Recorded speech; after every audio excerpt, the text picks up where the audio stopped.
Tervist! Mina olen Triin Sirg, Kuusmaa Tartu büroo maakler. Tegutsemispiirkond on minul Jõgevamaa. Aastast 2012 olen ka kutseline maakler ja olen ka maaklerite koja liige. Selle töö juures meeldib mulle kõige rohkem see, et ükski päev ei ole ühesugune. Kõik päevad on erinevad.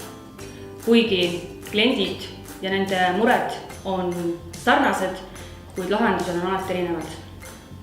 Kokku oli lepitud objekti näitamine ühele prouale.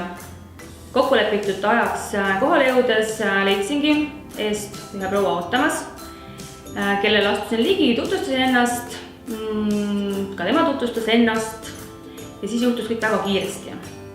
Ta haaras mu käest ja tiris mind teisele korrusele, sõna otseses mõttes. Rääkis ja näitas mulle oma korterit, laskmata mul sõnaga vahele öelda ja oma jutu lõppedes küsis, et kuidas meeldib. Küsimusele vastates kõik on väga hästi.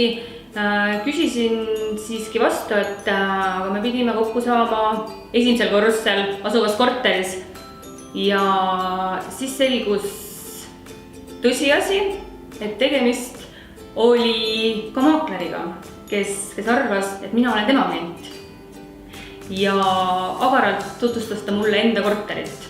Kui me mõlemad taipasime, et tegemist on eksitusega, siis üheskoos alla minnes leidsime mõlemad oma kliendid juba ootamas. Oma uutele ja praegustele klientidele ma soovitan enne tehingu tegemist konsulteerida oma alased professionaalidega, et kinnisvaratehing vastaks teie ootustele ja soovidele.